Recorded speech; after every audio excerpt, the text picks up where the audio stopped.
Para comenzar esta mesa plenaria inaugural, vamos a leer la biodata de cada uno de los autores que está aquí presente. Esta es la mesa plenaria inaugural llamada De la fraseología a la fraseografía, desafíos de los proyectos corporativos alojados en la Academia Chilena de la Lengua. María Natalia Castillo Fadich es profesora asociada de la Pontificia Universidad Católica de Chile y miembro de número de la Academia Chilena de la Lengua, electa en 2025. Doctora en Filología Hispánica por la Universidad de Valladolid, máster en Lexicografía Hispánica por la RAE y magíster en Lingüística y licenciada en Letras. Ha desarrollado investigación interdisciplinaria aplicada al ámbito de la lexicografía, la salud y la educación, principalmente con enfoque lexicológico, sociolingüístico y de lingüística de corpus. Actualmente es coordinadora y redactora del Diccionario Fraseológico Panhispánico de la SALE, co-investigadora de un Fondesit regular e investigadora responsable de un proyecto de la Dirección de Investigación de la UC. Entre sus publicaciones destaca el Diccionario Léxico Básico del Español de Chile, por el cual obtuvo el Premio Rodolfo Oroz 2022 al Mejor Libro de Lingüística del Bienio. En segundo lugar, Soledad Chávez Fajardo, directora del Departamento de Lingüística de la Universidad de Chile, profesora asociada, enseña lingüística románica, historia de la lengua española y lexicografía española. Doctora en estudios hispánicos, máster en lexicografía hispánica y magíster en lingüística, se dedica a la lexicografía tanto en la elaboración de diccionarios como en su historiografía y crítica. Es miembro de número de la Academia Chilena de la Lengua desde 2021. Actualmente investiga en lingüística misionera en Chile, lexicología y en historiografía de la lingüística aplicada. Es autora de los libros Diccionarios del Fin del Mundo y Elementos de Lexicografía Hispanoamericana Fundacional. En tercer lugar, Victoria Janet Espinosa Santos es profesora de castellano y magíster en lingüística, es doctora en Ciencias Humanas, mención lingüística, se desempeñó como académica de la Universidad de Chile y de la Universidad de Tarapacá, ejerció docencia en las asignaturas de dialectología, fonética y fonología y español de América de la carrera Pedagogía en Castellano. Su investigación se ha centrado en dialectología, fonética y fonología y lenguas indígenas. Ha participado en proyectos Fondesit y publicado artículos en revistas de corriente principal. Ha ejercido varios cargos de responsabilidad académica, siendo los más recientes presidenta de la Comisión de Lexicografía, directora de la Junta Directiva de la UFRO, vicerrectora académica de la Universidad de Tarapacá y consejera en Consejo del Libro y la Lectura, Ministerio de la Cultura, entre 2014 y 2015. Actualmente es profesora emérita de la Universidad de Tarapacá y secretaria de la Academia Chilena de la Lengua. En cuarto lugar, el señor Guillermo Soto Vergara es el director de la Academia Chilena de la Lengua, profesor titular de la Facultad de Filosofía y Humanidades de la Universidad de Chile, es parte del Departamento de Lingüística y el Centro de Estudios Cognitivos de dicha universidad. Es magíster en Lingüística de la Pontificia Universidad Católica de Chile y doctor en Lingüística Hispánica por la Universidad de Valladolid. Como investigador y académico se ha especializado en la relación entre mente y lenguaje y en el análisis gramatical del discurso. Finalmente, quien modera esta mesa, Vivian Lavín, es periodista, escritora y editora cultural. Agente literaria de BLP Agency, desde 2002 conduce el programa radial Vuelan las Plumas, es creadora del contenedor cultural latinoamericano Vuelan las Plumas y autora de 3 libros de entrevistas con autores, artistas, científicos e intelectuales y del libro Mujeres tras las rejas de Pinochet. Jurado del Premio Iberoamericano de Narrativa Manuel Rojas en 2016 y miembro del Observatorio del Libro y la Lectura. Ha sido reconocida por la Sociedad de Escritores de Chile, la Cámara Chilena del Libro, la Facultad de Ciencias de la Universidad de Chile, el Premio a la Excelencia Periodística Pobre el que no cambie de mirada y el Premio Alejandro Silva de la Fuente de la Academia Chilena de la Lengua.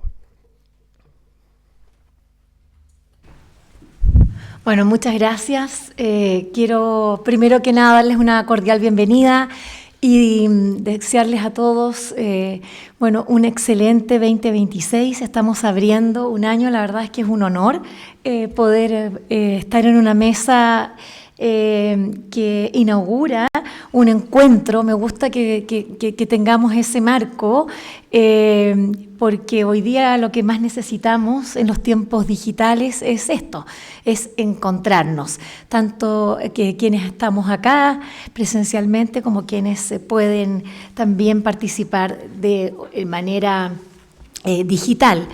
Y es un honor el hecho de poder inaugurar también actividades de un espacio tan importante como es la Academia Chilena de la Lengua, que se hace cada día más esencial y más importante. Yo quiero partir comentando un hecho que a mí, la verdad, yo me había perdido un poco, pero me impresionó mucho conversando con una destacada ingeniera chilena, joven, que estaba viviendo en Francia, y hablando a propósito de la inteligencia artificial. Comentábamos un poco cómo, sobre todo porque ella está estudiando, trabajando en lo que significa desplazar, ¿no? Estas barreras del conocimiento, estas líneas que o las fronteras, como se llama. Y lo que me comentaba esta ingeniera me decía la importancia que tuvo el lenguaje para la inteligencia artificial. La verdad es que yo no me había, y por eso digo que fue un despiste de mi parte, porque no tenía tan claro que había sido el lenguaje y específicamente la traducción lo que había cambiado todos los modelos generativos de conocimiento que hoy día tiene toda la inteligencia artificial. A partir de este paper o de este documento en el que se señala que lo importante es el contexto. La traducción antes, y los motores de búsqueda, para traducir, lo que hacían era traducir de manera secuencial, pero no tenían memoria. Entonces, lo que iba pasando es que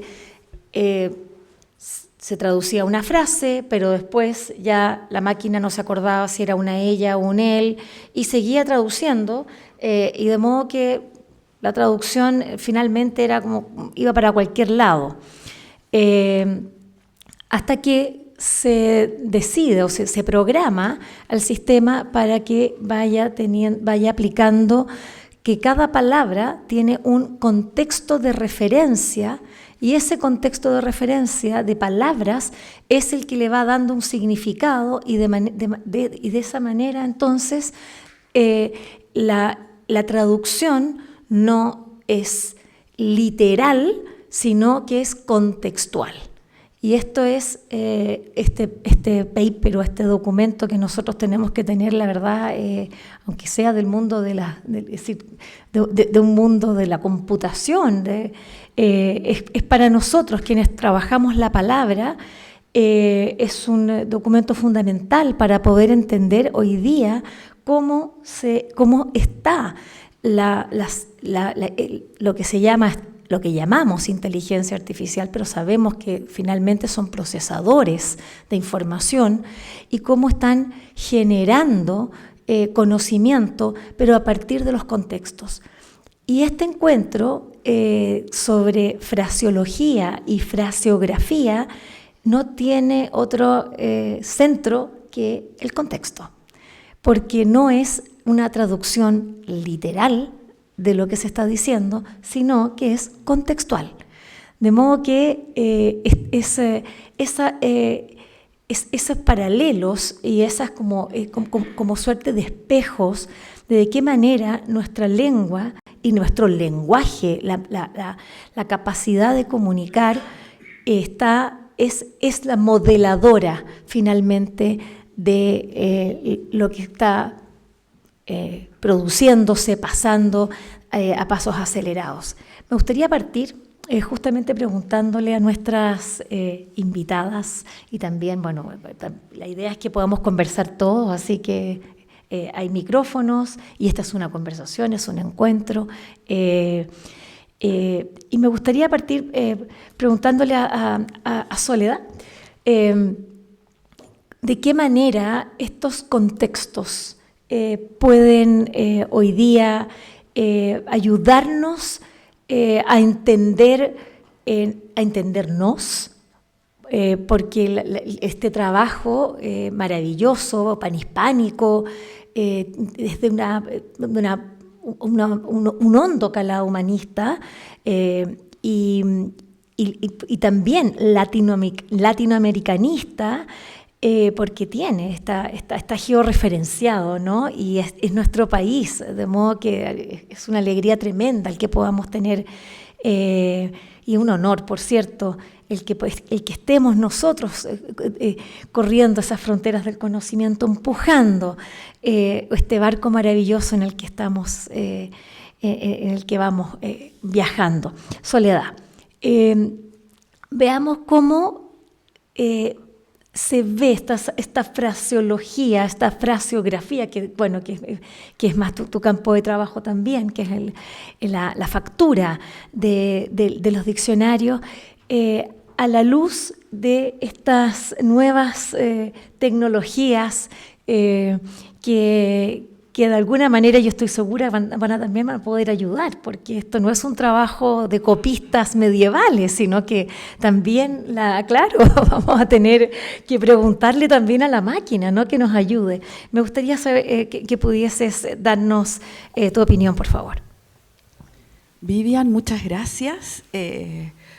Los quería saludar a todos. Desearles feliz año. Al parecer hoy es el último día que se puede desear feliz año según algún protocolo.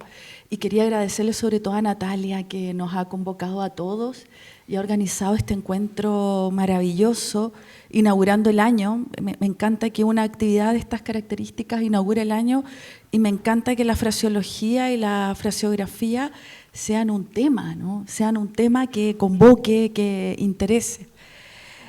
Cuando partiste reflexionando en torno a esta impresión, ¿no?, de la vinculación de la ingeniería con el lenguaje, fíjate que estamos hoy más que nunca en esta relación interdisciplinar. Es lamentable, ¿no?, que de estos polímatas que encontrábamos en el siglo XVIII, en el siglo XIX, bueno, para qué decir antes, nos hemos reducido y nos hemos quedado y enquistado en nuestras propias investigaciones, y yo lo digo, ¿no?, somos al final terminamos siendo unos analfabetos letrados, porque sabemos solo lo que nos compete a nuestro campo y no miramos más allá. Y de hecho esta invitación que se hace a nivel, sobre todo universitario en el último tiempo, en donde nos invitan a la interdisciplina y ahora último también a la transdisciplina, o sea, a vincularnos con el medio. Por eso esta institución es tan importante, ¿no?, por esa vinculación con el medio, con la gente. Vemos que el lenguaje está presente en todo, más que nunca. Por mucho tiempo buscamos, los que trabajamos con diccionarios en Chile, el interés de los ingenieros en los diccionarios, algo que se venía dando por mucho tiempo, sobre todo en otras tradiciones, la tradición anglosajona sobre todo, para qué decir la tradición eslava, sobre todo la rusa, la tradición francesa también. En el caso de la lengua española ya se ha venido dando, y sobre todo en los últimos 30 años, pero en Chile no se daba. Pero fíjate que en los últimos años ha empezado a levantarse este interés. El Departamento de Ciencias de la Computación de la Universidad de Chile, en específico, y te lo quiero comentar porque esto es nuevo, es muy nuevo, viene partiendo hace años ya, pero en relación con nuestros proyectos lexicográficos en la Academia Chilena de la Lengua, sobre todo el año pasado, con el profesor Claudio Gutiérrez de la Universidad de Chile. Él ya había venido dirigiendo, me voy a centrar solamente en la cuestión de los diccionarios, ya había dirigido algunas tesis de ingenieros con formación informática que empezaron a preocuparse por estas cosas. Y esa es la idea, ¿no? Que se abran estas puertas, que se abran estas ventanas y empezar a conectarse. Hay una asignatura muy interesante en esta carrera, ¿no?, la ingeniería de ciencias de la computación, una asignatura que dirige la profesora Cecilia Bastarrica, que se llama Proyectos de Software. Forma a los estudiantes de ciencias de la computación a vincularse con el mundo real, justamente, con empresas que pasan a ser clientes, así se llaman. ¿Y qué haces tú?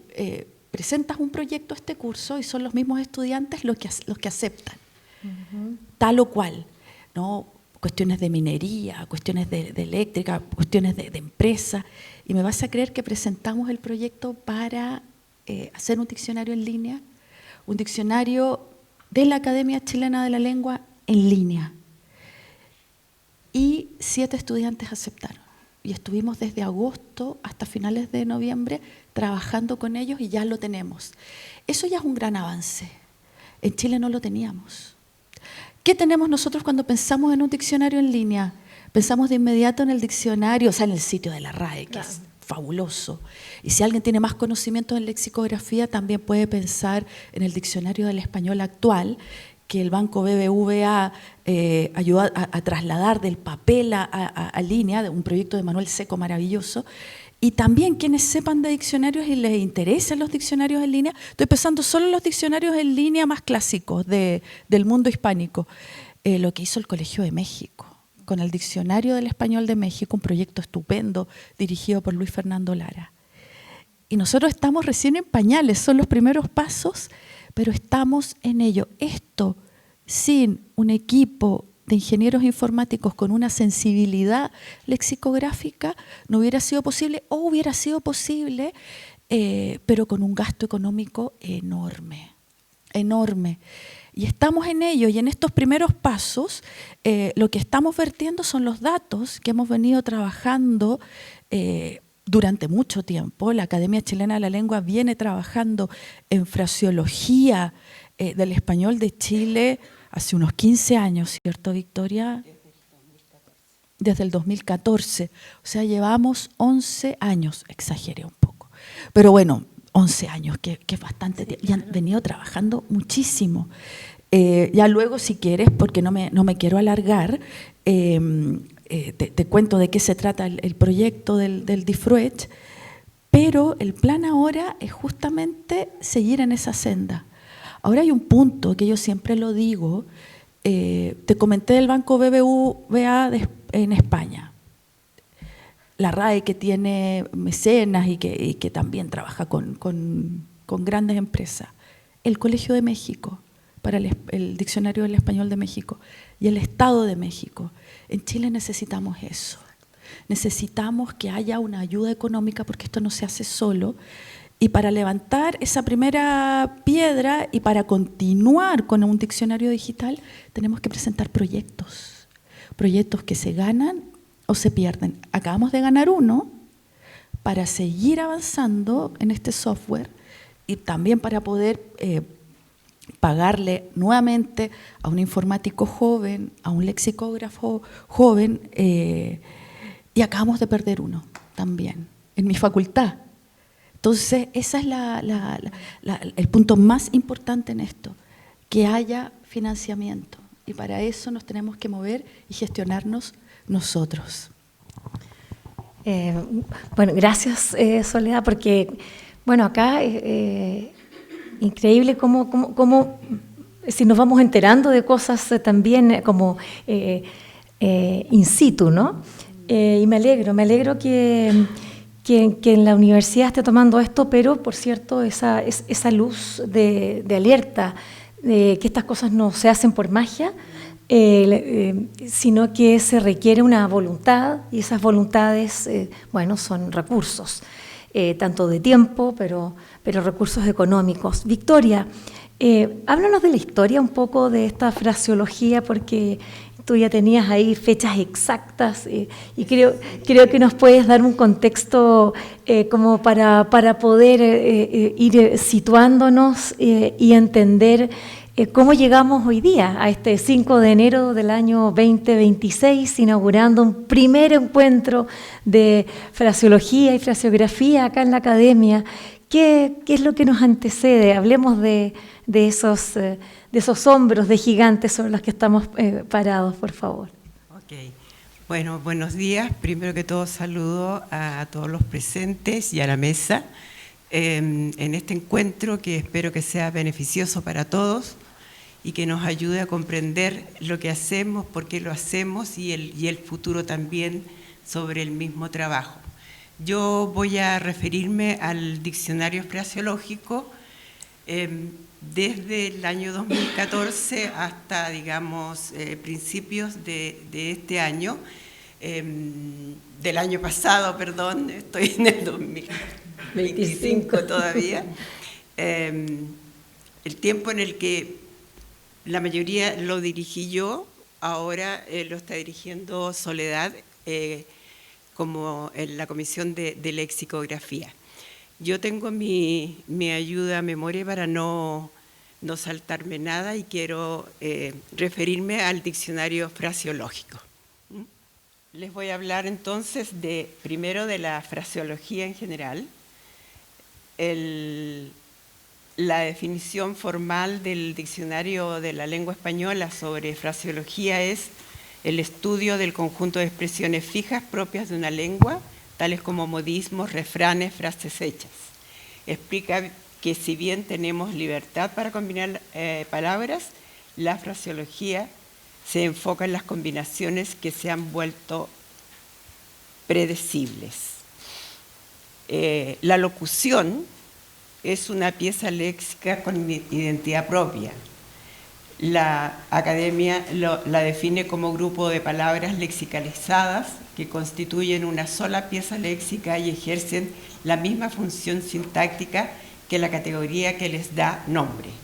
El sentido de una locución no se obtiene composicionalmente combinando los significados de las palabras, es decir, es una estructura formada y que se transmite sin variación interna, como por ejemplo tomar el pelo, que significa burlarse de alguien, ¿no? El léxico de estructuras y los tipos de locuciones. Para la nueva gramática reconoce múltiples tipos de locuciones según su función sintáctica. Locuciones nominales, adjetivas, adverbiales, verbales y también otro tipo de locuciones como preposicionales, conjuntivas e interjectivas. La misión de la academia ha sido documentar el español de Chile en general, ese es su trabajo. Y la protagonista principal de este trabajo es la Comisión de Lexicografía de la Academia Chilena de la Lengua. El proyecto del Diccionario Fraseológico del Uso del Español de Chile, DIFRUECH, comenzó a fines de 2014 y principios de 2015. El equipo se inició bajo la supervisión de don Alfredo Matus Olivier y fue presidida por don Felipe Allende, integrada por Marián Peronar, Andrés Gallardo, Juanita Marinkovic, Marcela Ollanedel y Victoria Espinosa, junto a académicos que se incorporaron posteriormente. Todo ello fue con la colaboración constante de becarias y becarios de MAEC AECID, que es una agencia que colabora para que estudiantes estudien lexicografía en España mediante becas. Sobre la recopilación de las frases y los primeros pasos del DIFRUECH. Bueno, la primera tarea obviamente fue la búsqueda exhaustiva de frases y ejemplos de uso real. Esto es importante porque los ejemplos de uso real significa que no todos los diccionarios lo han hecho así, son ejemplos de uso que aparecen graficados o que se pueden recoger en conversaciones, pero que son reales, es decir, no es que yo escuché o realmente en la literatura dice, ¿no? Porque anteriormente mucho de la investigación lingüística se basaba en la literatura, es decir, la fuente de información del uso de la lengua era la literatura. Hoy día no. Hoy día claramente uno se enfoca en la lengua oral y en los usos de acuerdo a distintos niveles de habla. Entonces, lo que se hizo fue primero hacer un texto, una muestra para definir el formato final del diccionario. Y para ello se hizo una revisión de un conjunto de frases que ya se habían seleccionado y se preparó un primer manuscrito que se llamó 640 frases que caracterizan a los chilenos. Este fue un pequeño libro que se hizo y se publicó, pero fue una tirada muy pequeña, realmente fue una prueba no todos lo tienen. Está, es decir, a mí me tocó en el año 2017 estar en España por una estadía en la academia y llevé el libro y significó realmente una novedad para todos porque no se conocía allá.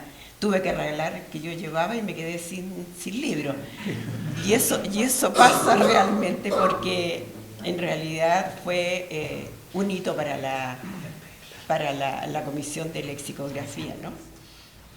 Bueno, de lo que se dijo que dijo Soledad sobre el diccionario, en realidad cuando uno tiene que hacer la planta tiene que definir qué tipo de unidades fraseológicas se van a utilizar. Hay distintos tipos y de ellos el Diffruech en realidad se concentró en la inclusión de 4 tipos principales de unidades: locuciones nominales, locuciones verbales, locuciones adjetivales y locuciones adverbiales. Y la definición que se utilizó, en la que se basó el diccionario para trabajar, fue la de locución lingüística como una unidad lingüística pluriverbal a la que está asociado un significado unitario. Por ejemplo, una locución nominal, pez gordo, que en general significa, ¿no es cierto?, persona importante, generalmente acaudalada, en términos de fraseología, ¿no? No se refiere a un tipo de pez o a una característica literal.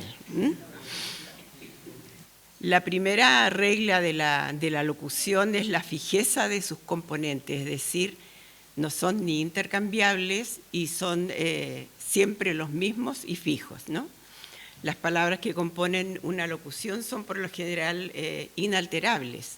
No se puede prescindir de ninguna ni sustituirla por otra, ¿no?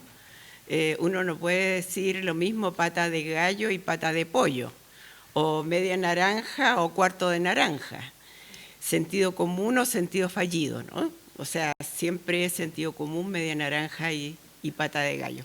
Aunque parezca esto una obviedad, esta rigidez es una de las principales características de que un grupo de palabras se ha convertido en una locución.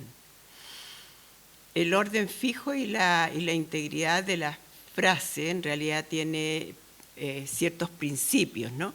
El principio número 1 es el orden, es decir, las locuciones tienen un orden fijo y no existe flexibilidad en la estructura sintáctica de sus componentes. El principio 2, que es la integridad, no es posible intercalar otras palabras o unidades sintácticas a diferencia de las combinaciones libres. Como contraste, la expresión tomarle constantemente el pelo si permite interpolación demostrando que la lexicalización tiene grados, es decir, la expresión es tomar el pelo, pero tomarle constantemente el pelo ya hay una cierta variación que no es lo común en las frases. Bueno, no todas las unidades fraseológicas son completamente rígidas o transparentes, ¿no? Algunas presentan particularidades que las hacen ser unidades únicas. Por ejemplo, estructuras sintácticas poco usuales, como de armas tomar, ¿no? ¿Por qué es poco usual? Por la forma, el orden de los elementos en la frase, ¿no? De armas tomar es una expresión hasta extraña, ¿no? Que sea con la preposición, el sustantivo y un verbo. El complemento directo aquí, armas, precede al verbo, un orden poco común en el español actual, sin embargo todavía es de uso general, ¿no? Y un arcaísmo es la palabra, el ejemplo de la frase hacer añicos. Es decir, existe todavía la expresión, sin embargo, emplea una palabra que ya está, digamos, en la historia de la lengua, ¿no?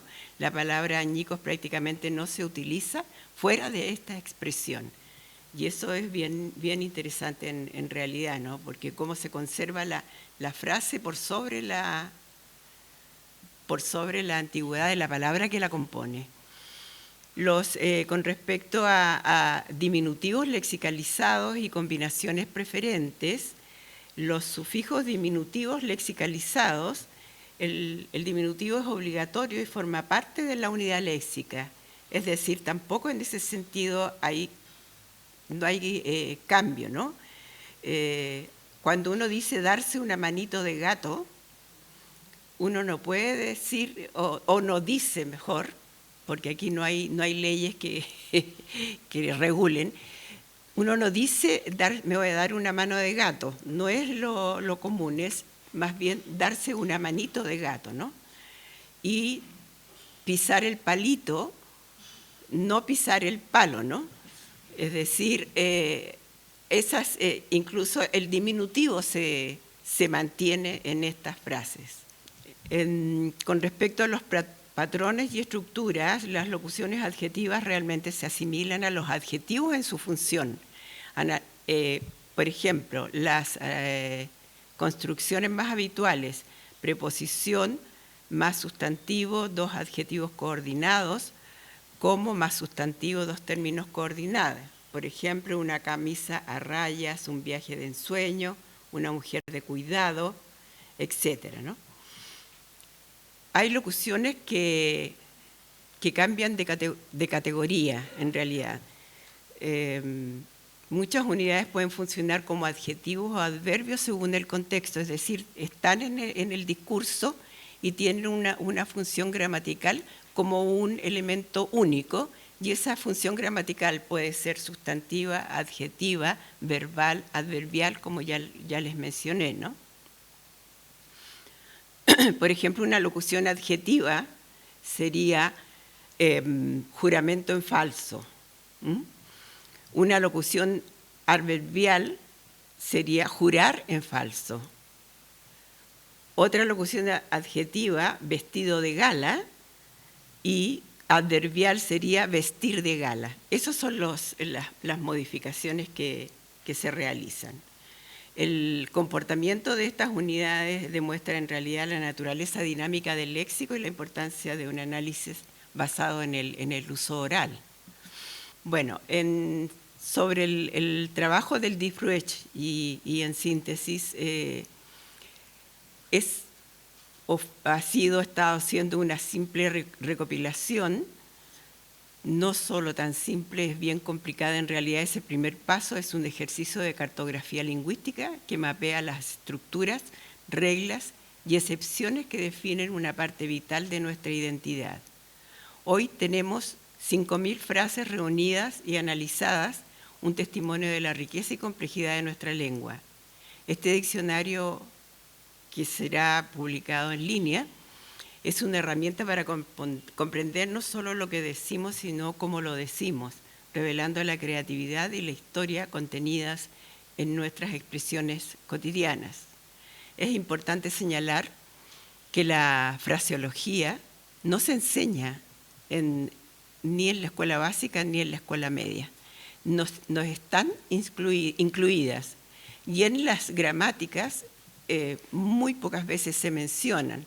La nueva gramática habla de las locuciones, de la nueva gramática de la Real Academia Española, y ya sale. Realmente lo que hace es una delimitación y una caracterización muy breve de las locuciones. Entonces, es extraño que esto no esté incluido. Hoy en día se está pidiendo, en primer lugar, que dentro de la lexicografía se considere esto como un trabajo separado y muy importante, y es parte fundamental del léxico que nosotros usamos. No es decir, durante el día, y no tanto en espacios como este, pero en el lenguaje común, las frases son realmente comunes en la conversación. Eso es la información, que no me pasa. Muchas gracias, Victoria. Creo que nos has dado muchos elementos para tener un contexto e ir situándonos, ¿no? Yo quería preguntarle a Natalia, porque ya tenemos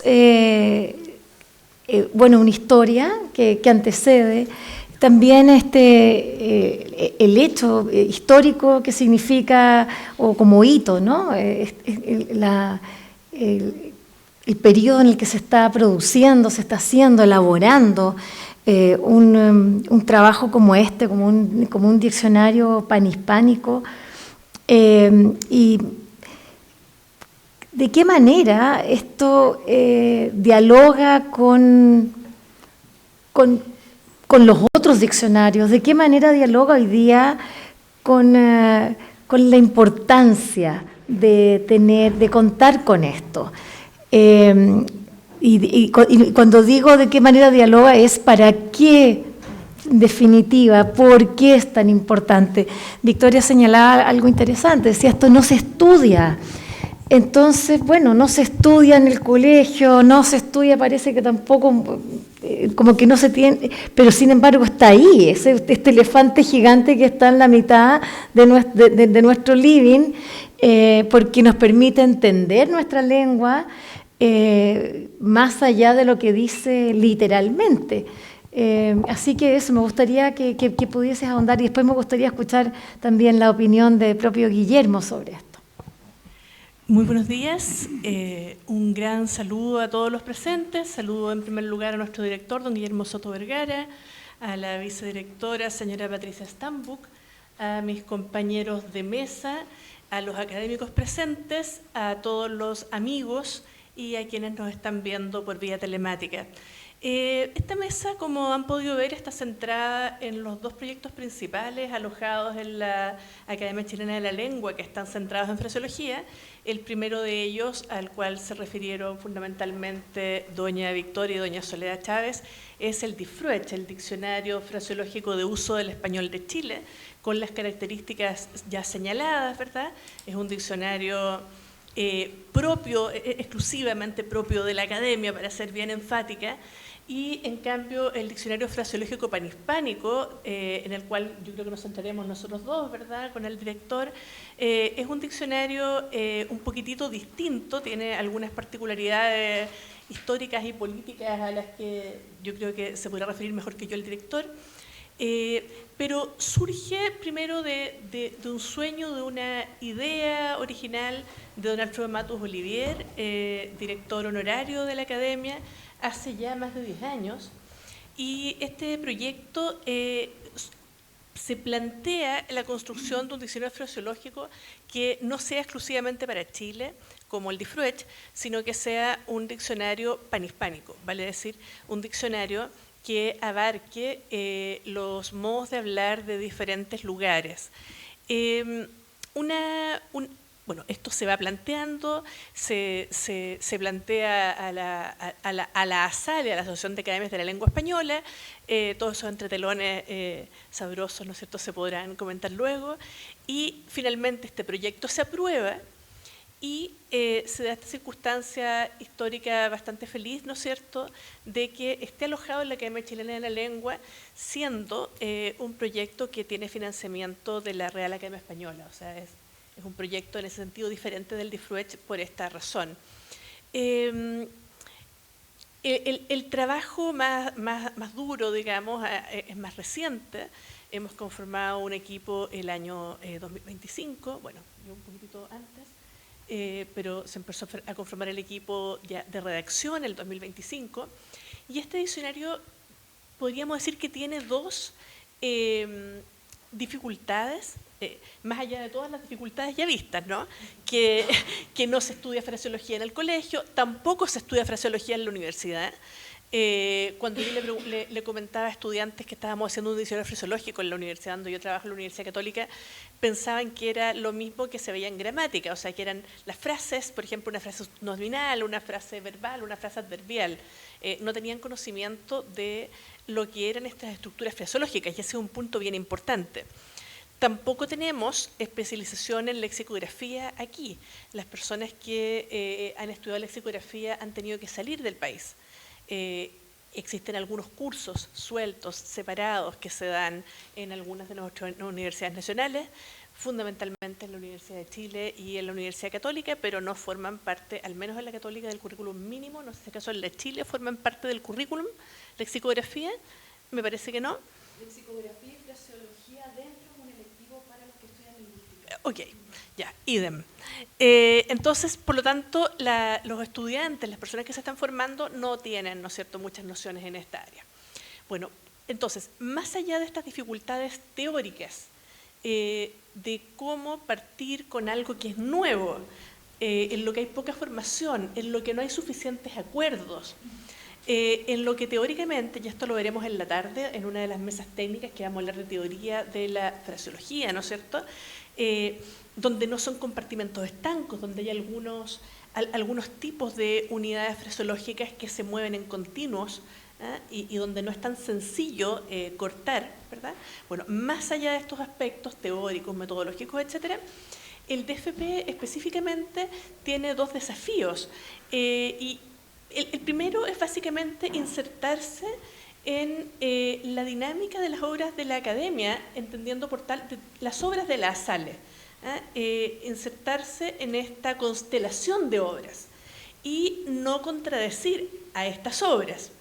Por lo tanto, la idea es que lo que entienda por unidad fraseológica y por cada tipo de unidad fraseológica, los modos de procesar los datos sean, por una parte, afines al DLE, al que antiguamente se llamaba el diccionario de la RAE, el que está en www.rae.es, diccionario de la lengua española, o sea, sería como el mellizo, no el gemelo, pero sí el mellizo, que vendría manteniendo la planta lexicográfica, manteniendo estructura, vendría a entregar las unidades fraseológicas, o sea, las unidades pluriverbales, como nos comentaban ya nuestras compañeras de mesa, ¿verdad?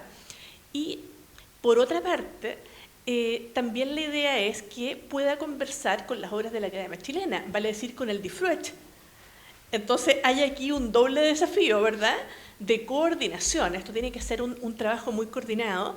Y a veces, yo siempre digo que las obras corporativas, ustedes saben que hay diccionarios corporativos y hay diccionarios de autor, las obras corporativas y también las obras de autor son una bendición y una maldición a la vez. Cada una tiene sus ventajas y sus dificultades. La maravilla de trabajar en una obra corporativa es esta posibilidad de hacer equipo, y de hacer equipo además con personas extraordinarias, con una gran formación, una gran posibilidad de aprendizaje. ¿Y dónde está la dificultad? Justamente en que hay que ponerse de acuerdo. Entonces, eventualmente, a mí me puede gustar mucho X autor que ha estudiado fraseología, puedo tener gran admiración por modelos de algún lugar, pero todo lo que tenemos que hacer acá tiene que estar dentro de los márgenes de las propuestas de la ASALE, ¿no?, de las obras académicas, de la Asociación de Academias, para que de esta manera nuestros trabajos puedan conversar entre ellos. Eso es lo primero que quisiera decir, no me quiero extender más para no aburrirlos, así que le entrego el micrófono a don Guillermo Soto. Quisiera un poco seguir en la misma senda que ya abrió Natalia.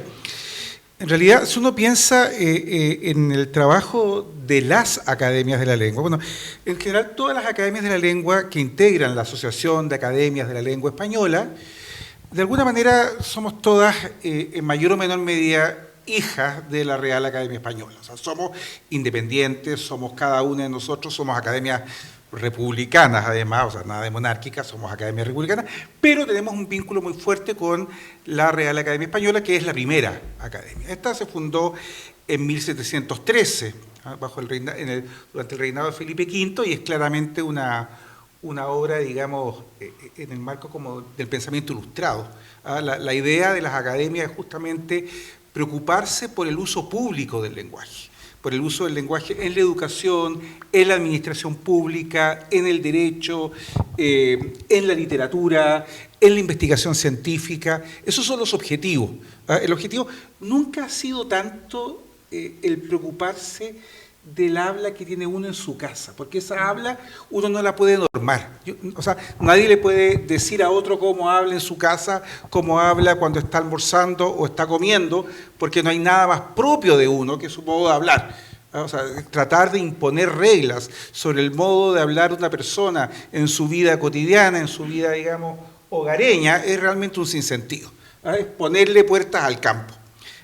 Sin embargo, sí tiene mucho sentido establecer normas, establecer criterios en ámbitos en que el lenguaje se utiliza de modo público. Insisto, en el ámbito del derecho, en el ámbito de la administración pública, en la educación, en la ciencia, en la cultura en general, aunque la cultura siempre es un poco más compleja, porque tiene relaciones, la literatura es mucho más compleja, ¿no? Así que, pero en este ámbito tiene mucho sentido producir obras que intenten cierto grado de unificación de la lengua. ¿Pero cómo? No, lo que llamamos técnicamente, y eso lo sabe mejor que nadie nuestro querido sociolingüista, don Abelardo, los procesos de estandarización, procesos en virtud de los cuales se va formando una variedad del español que sea compartida por todos nosotros. De modo que todas las personas que van a un juicio, independientemente del lugar donde estuvieron, entiendan cuando el juez le está hablando. Por eso es importante que existan variedades estandarizadas. ¿Y cómo se estandariza la lengua? ¿Qué instrumentos hay? La gramática, la ortografía y el instrumento por excelencia, el más usado por la gente, el diccionario. O sea, el diccionario académico tiene, en primer lugar, esa función, una función estandarizadora, una función, ¿no es cierto?, de ir registrando el habla de las personas para que sea esta conocida y compartida. El español en esto tiene una cosa muy, muy bonita, que yo en realidad, yo esto no me había dado cuenta, y hace unos años, pocos años, estuve en un congreso en Italia y estaba el director de la Academia de la Crusca, que es la primera academia, ¿no?, que se formó allá por el siglo XVI, antes incluso que la Academia Francesa. Y él contaba un poco la historia del italiano. Y en realidad, claro, el italiano como lengua común se forma a fines del XIX por un acuerdo de un grupo de intelectuales, ¿no es cierto? O sea, una cosa muy de arriba hacia abajo. El español, en cambio, no es así. El español se forma de abajo hacia arriba. Es una lengua de raigambre popular. Eso es muy importante, que hay que tenerlo siempre presente. O sea, el español es una lengua de raigambre popular. Basta con que se lea el Quijote para que uno inmediatamente se dé cuenta de cuál es esa raigambre de la lengua española, que es una lengua profundamente, de base muy profundamente popular. Pero sobre eso se va produciendo este proceso de estandarización. Y por eso, tempranamente, ya en 1726, comenzó a aparecer el primer diccionario, el llamado Diccionario de Autoridades, que eran varios volúmenes, aparecieron entre 1726 y 1729, era un diccionario enorme, porque además de venir la definición de la palabra, venían ejemplos de uso de la palabra, por lo tanto era un diccionario muy grande, muy voluminoso. Posteriormente este fue reemplazado finalmente, no hubo una segunda edición del Diccionario de Autoridades y empezó a aparecer ya el diccionario usual, que es el que estamos acostumbrados nosotros, al que se llamó por muchos años Diccionario de la Real Academia Española, y actualmente se conoce como Diccionario de la Lengua Española. ¿Por qué razón? Porque si bien es cierto, la primus inter pares, ¿no es cierto?, o el primus inter pares es la Real Academia Española, en la elaboración, en la confección de este diccionario, participan todas las academias de la lengua española. Es un trabajo que no es menor, porque si bien es cierto, el español se ha estandarizado, el español es una lengua internacional. Y las lenguas internacionales son lenguas que tienen muchos polos de desarrollo de estandarización, no uno solo. Buenos Aires es un polo de desarrollo de estandarización. Bogotá es un polo de desarrollo de estandarización, Santiago de Chile lo es. Se trata de lenguas policéntricas que tienen muchos centros de desarrollo distintos. Y entonces, claro, como bien decía Natalia, hay que hacer un trabajo de coordinación también que considere a todas todas las distintas comunidades hispanohablantes en el desarrollo de variedades estándares, pero en una lengua policéntrica. Imagínense el trabajo que hay. Y ese es el trabajo que se ha ido haciendo durante años, durante siglos con el diccionario. ¿Hasta qué? Hasta que llegó don Alfredo Mato, nuestro director honorario. Y don Alfredo se dio cuenta que el diccionario estaba incompleto, que teníamos la mitad del diccionario. Porque cuando hablábamos, más o menos la mitad de las cosas que decimos cuando estamos hablando en la vida cotidiana son estas unidades hechas, son estas frase, este más allá que se ha dicho aquí no sé cuántas veces, más allá de, ha aparecido varias veces, me he fijado. O sea, estas expresiones hechas que figuran y que no estaban recogidas en un diccionario. Y por eso don Alfredo tuvo la idea de hacer, por una parte, un diccionario fraseológico del español de Chile, el Difruech, y por otra parte, un diccionario fraseológico panhispánico. Y ese diccionario fraseológico panhispánico, en el fondo, no viene a ser sino el volumen nunca escrito del diccionario de la lengua española. Ese es el sentido, por eso todo lo que planteaba Natalia. ¿Y cuál es la relevancia? Y con esto termino de todo esto. Como dije, la relevancia en el espacio público es gigantesca. El diccionario de la lengua española es el diccionario que se usa en el sistema judicial chileno. Cuando los jueces quieren saber lo que significa una palabra, apelan al diccionario de la lengua española. También lo hacen los legisladores. ¿Por qué? Porque es democrático.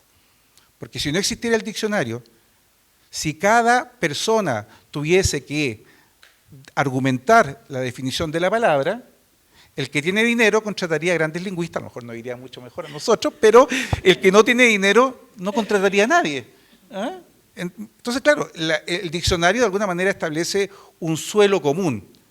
Muchas veces hay que hacer definiciones específicas de palabras, también, pero establece un suelo común que permite el funcionamiento del sistema judicial, el sistema legislativo, también el sistema de administración del Estado. O sea, estamos de acuerdo en una serie de términos y también evidentemente en la educación. Entonces, la influencia, no sé si me estoy extendiendo demasiado, pero la influencia que tiene en el espacio público es muy relevante, Y allí es muy importante lo que dijo Soledad, porque en realidad nosotros no nos damos cuenta y no apoyamos el Estado en el fondo. Y la sociedad chilena se beneficia de esto, pero no tiene conciencia de esto que la beneficia. No sé si me estoy explicando hasta aquí. Dos cositas, dos más. Una más, sí, no, pero es que para terminar rápidamente. Entonces, y obviamente también la administración del Estado, el público, pero además los diccionarios cumplen una función identitaria. Sobre todo diccionarios, bueno, los dos, el Difruech y el panhispánico, porque uno pertenece a varias comunidades. Nosotros tenemos identidad nacional, pero también tenemos una identidad panhispánica, de la que hablaba, por ejemplo, Andrés Bello, ¿no? Las naciones derramadas a los dos lados del océano, ¿no? Entonces, hay una función identitaria y hay también una función de rescate patrimonial. Y de un patrimonio, y ahí de nuevo, perdonen que por algo está en la Academia Chilena de la Lengua, de un patrimonio que es condición del resto de los patrimonios. Porque, por ejemplo, ¿qué es patrimonial en Chile? La cueca. Pero la cueca se versifica en español, que es nuestra lengua materna. Entonces, hay varios. No sigo más, pero te dejo hasta ahí. Gracias. Es que me parece muy interesante, tanto así que yo que le quería pedir que me acompañara en parte de mi trabajo. Me gustaría llevarlo porque ha explicado de manera espléndida lo que una pregunta, es una gran duda respecto de la lengua que yo hablo. Voy a contextos idiomáticos tan diferentes, me estoy yendo ahora en esta semana a la India, donde hablan tamil.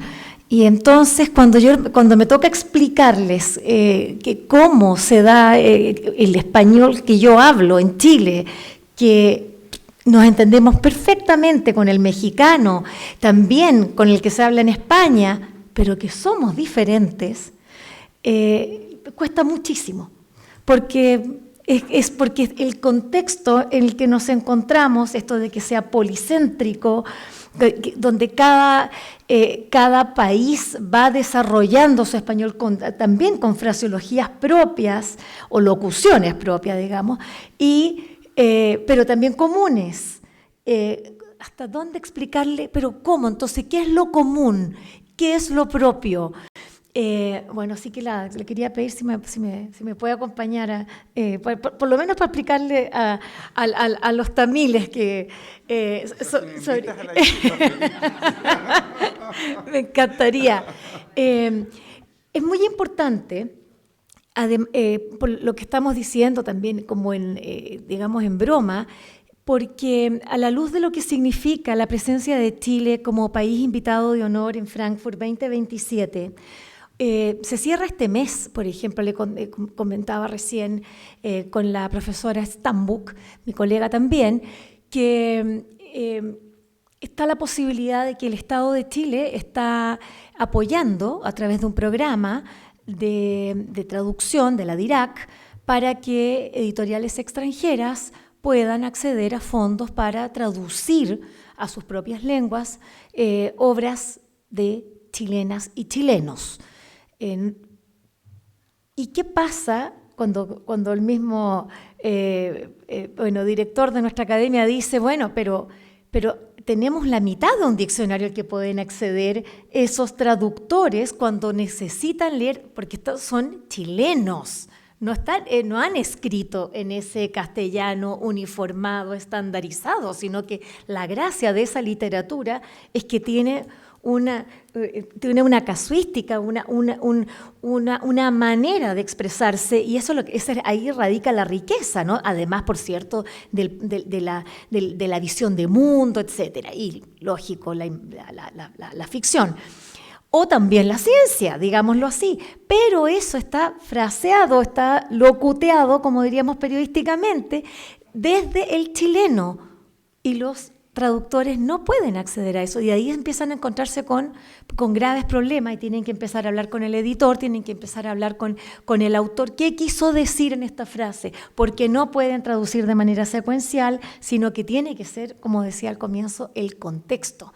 Entonces, esto que pareciera ser como un lujo que se quiere dar la academia para hacer un diccionario con estas exquisiteces, ¿no? Estas florituras del lenguaje, resultan finalmente centrales para lo que significa la exportación de nuestra inteligencia, de nuestra creatividad, que finalmente es hacia donde nosotros tenemos que buscar nuestro desarrollo para salir de ser exportadores de recursos naturales. Tenemos que ir hacia allá. Bueno, queda poco, es decir, nos queda poco tiempo, pero a mí me gustaría como que hiciéramos un repaso por la mesa con algunos de los puntos que ustedes consideran importantes, que se van a... Es decir, del por qué estamos acá y que se van a desarrollar durante este encuentro.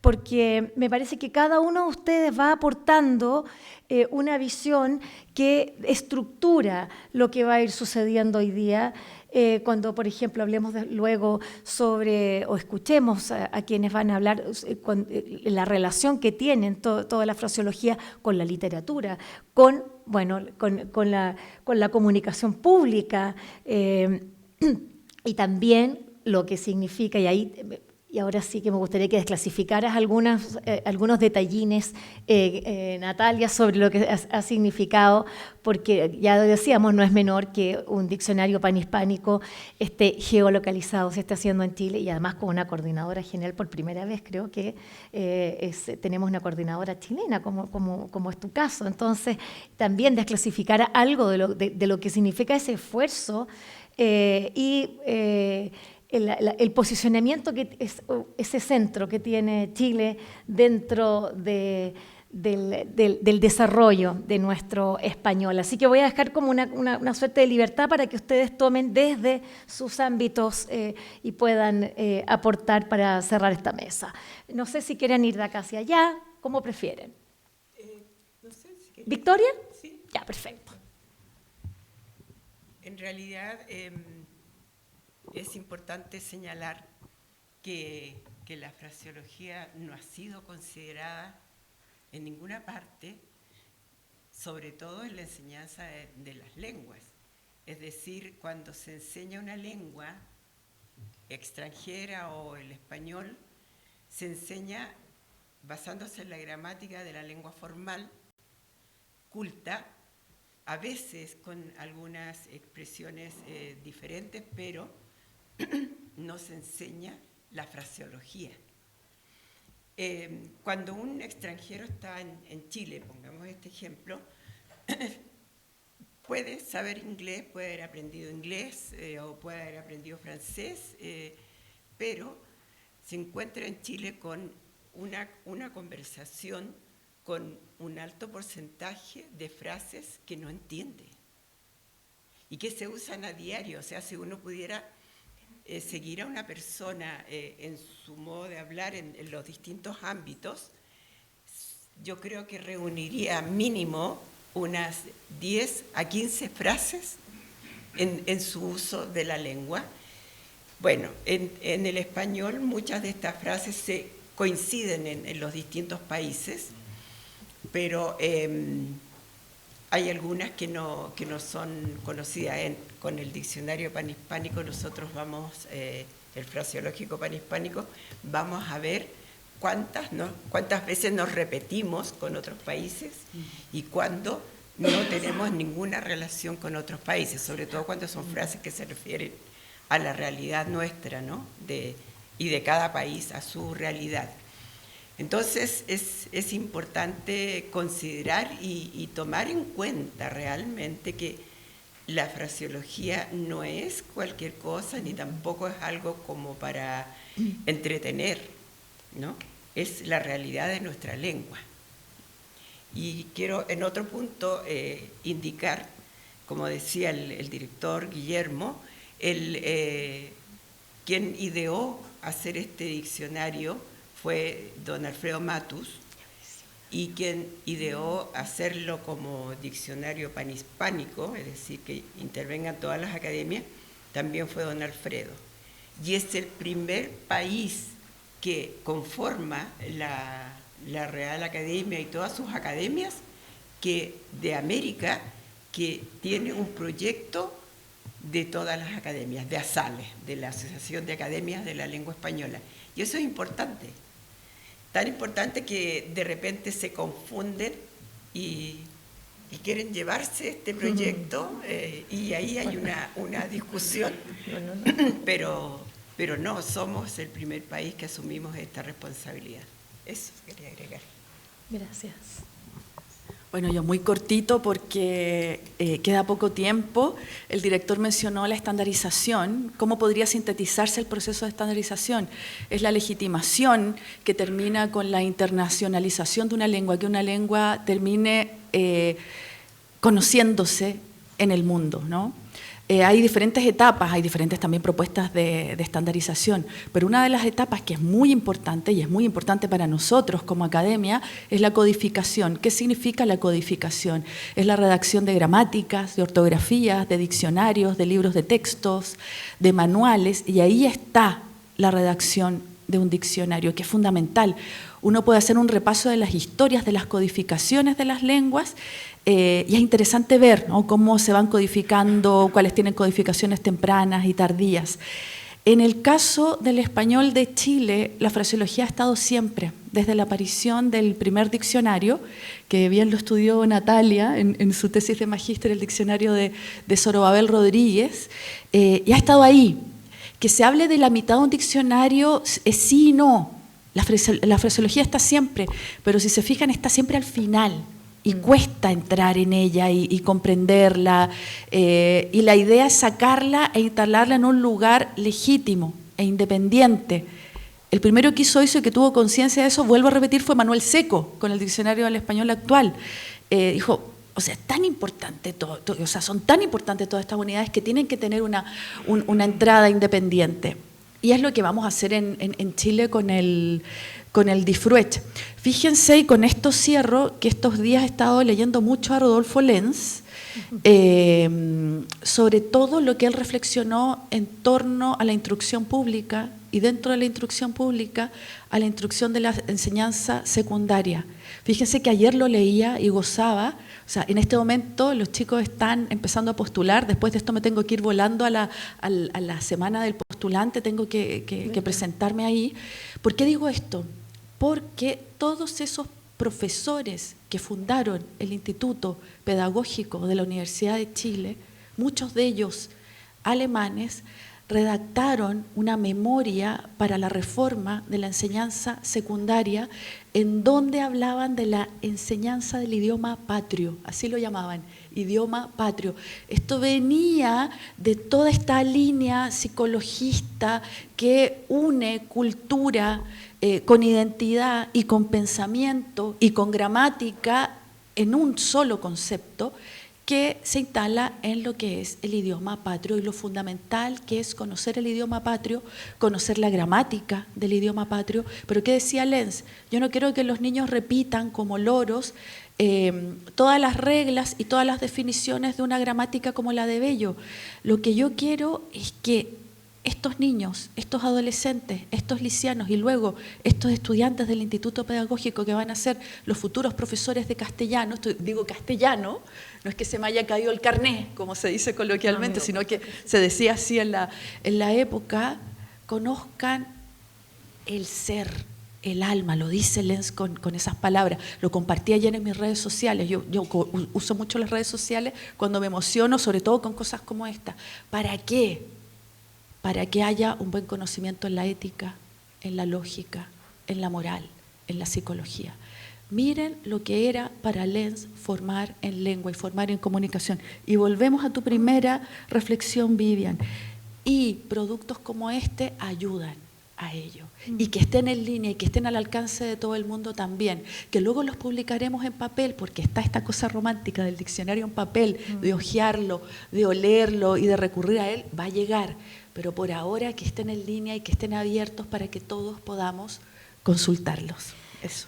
A propósito de Rodolfo Lenz, gracias Soledad, recordaba que él habría dicho, tú me corregirás, pero tengo entendido, o por lo menos así lo leí, que él decía que para entender el castellano de Chile había que ir al Mapuzungún,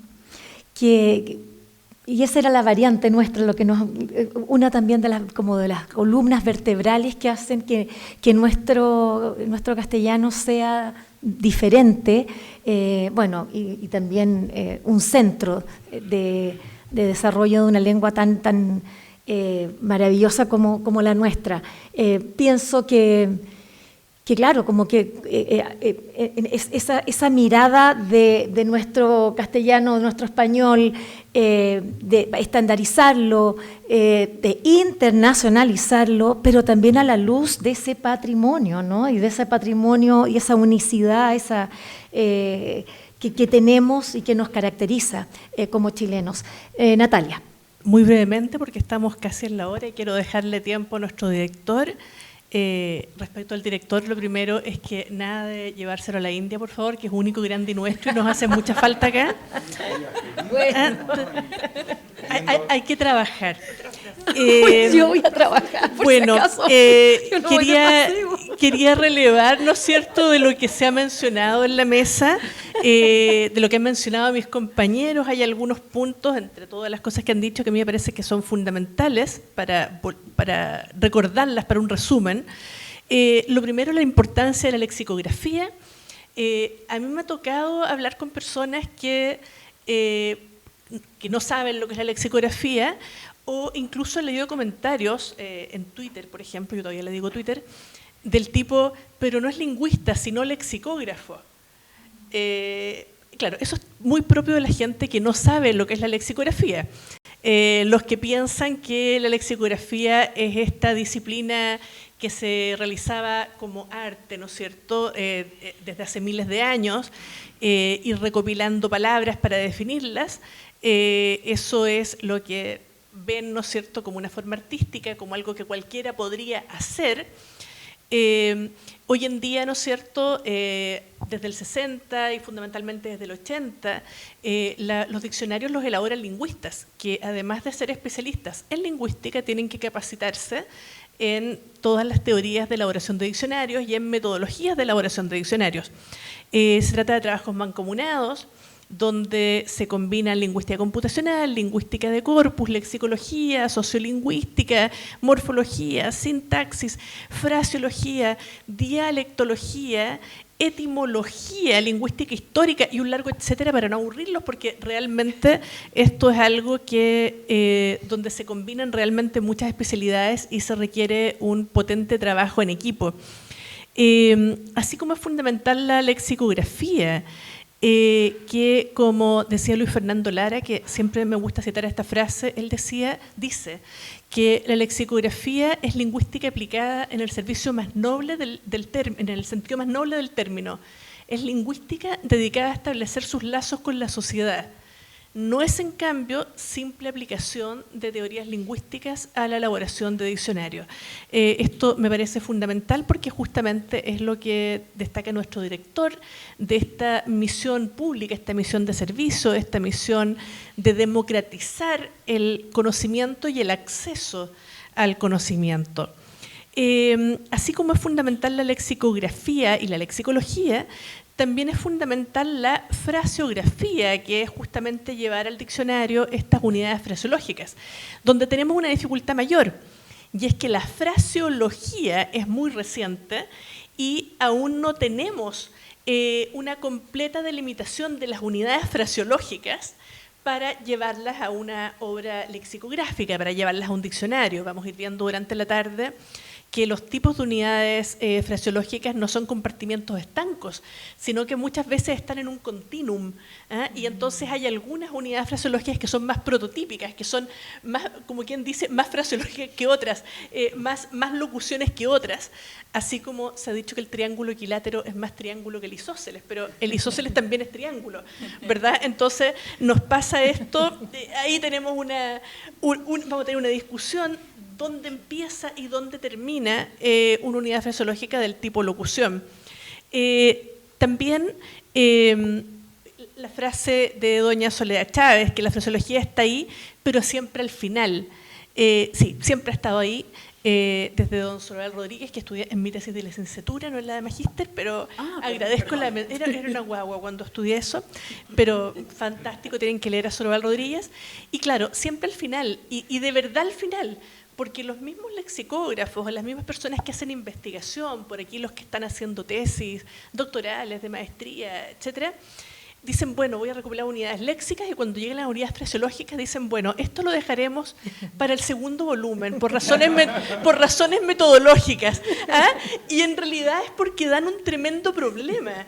Y porque cuando quiero hacer un procesamiento automático, no me resulta. Aquí tenemos a don Walter Cosa, que nos va a hablar de este tema, ¿no es cierto?, en la tarde, vamos a hablar de lingüística computacional. Entonces, claro, como no me resulta procesamiento automático en muchos casos y tengo que hacerlo manual, y aunque lo haga manual, no estoy segura de si esto es o no es una locución, y es o no es de un tipo o de otro, muchas veces lo vamos dejando atrás. Ustedes dirán, ¿cómo no van a saber si son académicos de la lengua? Tengo que decirles la triste noticia de que a veces no es fácil saber si algo es locución o no. Lamento desilusionarlos, pero vamos a discutir al respecto. Y por último, lo último que quiero decir es en relación a un tema que voy a dejar rebotando para que lo tomemos después, que lo mencionó nuestro director, que es el panhispanismo. En nuestra historia reciente, la mayor parte de los diccionarios eran locales, eran diccionarios de ismos, en el caso de Chile, pero hoy día nos interesa lo panhispánico. ¿Y por qué nos interesa lo panhispánico? Porque el mundo ha cambiado. O sea, hoy en día somos pocos de entre nosotros los que prendemos la televisión para escuchar las noticias del noticiero central del canal nacional, ¿verdad? La mayoría se va a fuentes internacionales, sobre todo los más jóvenes se van a plataformas de streaming, y por lo tanto les toca estar entendiendo lo que hablan personas de muy diferentes lugares en tiempo real. Y cada vez es más importante esta tensión entre lo local y lo panhispánico, que también hay que definir dónde empieza y dónde termina lo panhispánico, y le paso aquí la pelota a nuestro querido director. Muchísimas gracias. Gracias, Natalia. Bueno, pusiste un tema enorme, pero yo en eso, no sé, soy... Digamos, yo sigo un poco la idea de Ronald Langacker, quien plantea que hacer distinciones entre reglas y listas es una falacia, y que lo que hay es una especie de gradiente entre construcciones completamente libres y construcciones completamente fijas. Evidentemente es difícil saber dónde trazar el límite, pero ahora quiero recordar a otra persona, a John Searle, que sostenía que el hecho de que hubiera una disputa entre los límites de dos países no quiere decir que los dos países no existan. O sea, en el fondo, una cosa es no tener dificultades para trazar límites, y otra cosa es negar la existencia de los fenómenos porque hay dificultades para trazar límites. Son dos cuestiones de orden completamente distinto. Yo quisiera, para terminar, simplemente leerles algo. Periodo de pruebas en el que se ensaya una actividad o el funcionamiento de algo. ¿Cómo llamamos a eso en Chile? Periodo de prueba en el que se ensaya una actividad. Marcha blanca. Marcha blanca. Que es un chilenismo.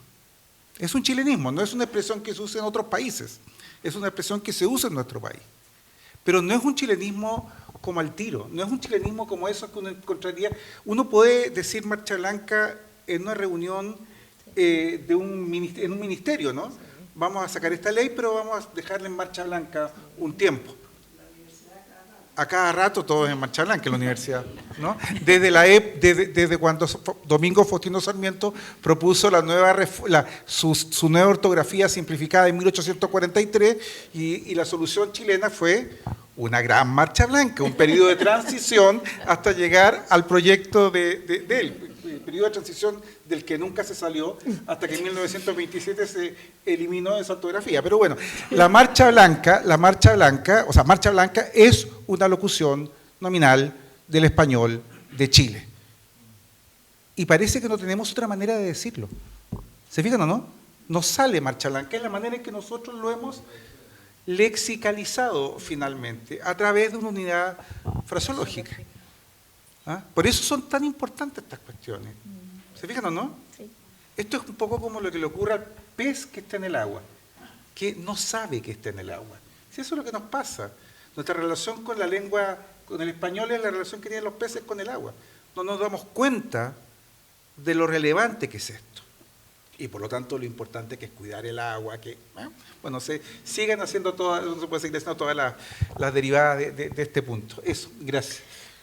Gracias, director. Quiero agradecer a Verónica Espinosa, Soledad Chávez, a Natalia por esta maravillosa invitación y esta convocatoria que espero, cale hondo a propósito de lo que está diciendo nuestro director, para que podamos conocernos a nosotros mismos finalmente. Es un espejo precioso que nos invita a deleitarnos en un año en el que necesitamos tener razones para encontrarnos. Muchas gracias y que tengan un maravilloso encuentro, porque esto continúa, viene otra mesa luego, la de Fraseología y Literatura, junto a María Eugenia Góngora, Cristiano Paso, a María José Navia y modera Juan Antonio Mazzone. Gracias.